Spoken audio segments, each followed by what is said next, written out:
এই যে মাছ খাইতে এসে বিপদে পড়ছে একটা পাখি, চুরি করে মাছ খাইতে এসে বিপদে পড়ে গেছে, আটকা পড়ে গেছে।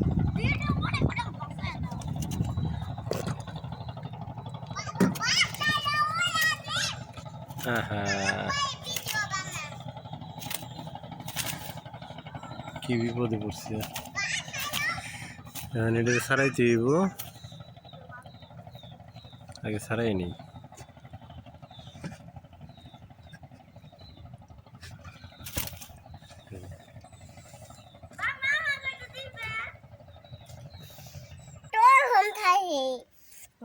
পাখিটা উদ্ধার করে আনলাম, এবার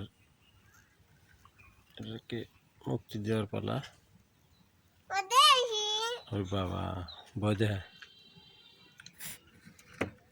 তো, পাখিটারে আমরা মুক্ত করে দিতেছি।